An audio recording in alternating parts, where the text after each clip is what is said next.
Good morning friends. आज का जो चैप्टर है वो आपकी बुक रेनबो में से लिया गया है और सेकंड चैप्टर है जिसके राइटर हैं के.एस. दुग्गल। के.एस. दुग्गल हिंदी साहित्य के बहुत ही जाने माने लेखक हैं। इन्होंने हिंदी और पंजाबी दोनों में ही साहित्य लिखा है। इन्होंने करीबन 500 कहानियां, 10 उपन्यास, 7 नाटक और 50 छोटे नाटक लिखे हैं। इसी के साथ साथ इन्होंने कविताएं और आलोचनात्मक टिप्पणियां भी करी है। अपनी बायोग्राफी भी लिखी है और सबसे बड़ी बात है कि इन्हें साहित्य के लिए पद्म विभूषण से भी नवाजा गया है। इन्होंने ये जो चैप्टर लिखा है एक कहानी है जो कि सोशल सैटायर है और इसका नाम है ए रूम 10 by 8 feet। इसमें कहानी कुछ इस प्रकार चलती है। तो ये कहानी है मिसेस मलिक के इर्द गिर्द घूमती है। ये एक तरीके से सोशल सैटायर है जो कि आज की जनरेशन गैप को दर्शाता है। ये भी साथ साथ जाहिर होता है कि आप जैसा बोओगे वैसा ही काटोगे। तो मिसेस मलिक अपने पति के बार बार होते हुए ट्रांसफर से बड़ी परेशान हो जाती है और इस बार सोचती है कि हम उस प्लॉट पे मकान बना ही लेते हैं और प्लॉट के लिए आर्किटेक्ट को बुलाया जाता है और अच्छे से मैप उसका बनाया जाता है। मैप जब बनता है तो वहां 8 by 10 या 10 by 8 का एक स्पेस बचता है जो ये दिमाग में लगाती है कि इस पे एक कमरा बना लिया जाए जो कि हमारी सास के काम में आएगा और जैसे ही सास नहीं रहेगी तो हम इस पे क्या करेंगे, एक छोटा सा स्टोर रूम तैयार कर लेंगे। कहानी आगे बढ़ती है और मकान तैयार होता है। एक एक ईंट अपने हाथ से लगाई जाती है, हर एक डिजाइन को देखा जाता है और बड़ी मशक्कत से मिसेस मलिक इस घर को बना लेती है।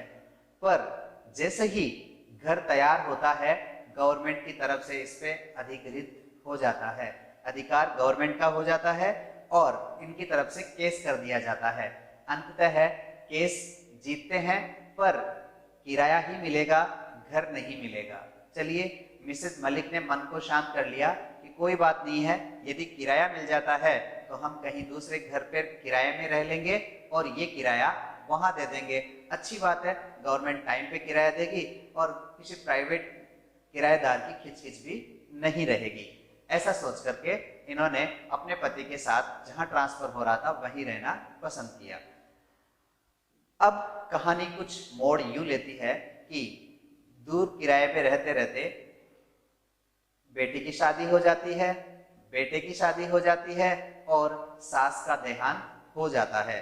केस लड़ते रहते हैं और केस इनके पक्ष में नहीं होता। अंततः मिस्टर मलिक का भी देहांत हो जाता है और उनके देहांत के 3 महीने बाद में ही इनको अपने मकान पे हक मिल जाता है और गवर्नमेंट घर खाली कर देती है। अब ये सोचते हैं कि बेटे और बहू के साथ उस मकान में चला जाए, तो फर्नीचर वाले को फोन करके पूरा फर्नीचर मंगवा लिया जाता है और एक गाड़ी इनके पास खुद की होती है और दूसरी एक वैन कर लेती है। पर होता क्या है, उसी दिन बारिश होना शुरू हो जाती है। प्लान सुबह का बनाया था और प्लान चला जाता है शाम को। शाम को गाड़ी में सवार होकर के निकलते हैं। गाड़ी में बैठते ही इनकी बहू अपने होठों पे लाली लगाती है और इंग्लिश में अपने पति से बातें करती है। ये मिसेस मलिक को नागवार गुजरता है क्योंकि मिसेस मलिक मॉडर्न होने के नाते बेले डांस तक सीख लिया, पर एक यही चीज थी इंग्लिश जिसमें इनका हाथ तंग था और इन्होंने सोचा कि ये अपने पति से इंग्लिश में बात क्यों करती है।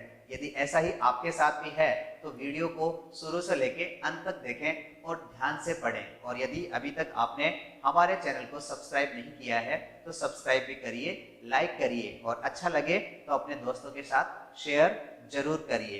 कहानी आगे होती है और जनरेशन गैप का सबसे पहला पता यही चलता है। गाड़ियों में सवार होकर के घर पे पहुंचते हैं। घर बड़ा ही आलीशान लगता है और बेटे बहू उतरते हैं और मुस्कुराते हुए घर के अंदर चले जाते हैं। अंदर जाकर के सारी लाइटें ऑन कर देते हैं और घर जगमगा उठता है एकदम दूधिया रोशनी से। घर में घुसते ही एक आदमकद औरत की पोर्ट्रेट होती है जो मिसेस मलिक ने अपने आप को मानते हुए पेंटर से बनवाई थी। पर पेंटर ने अच्छी पेंटिंग बनाई।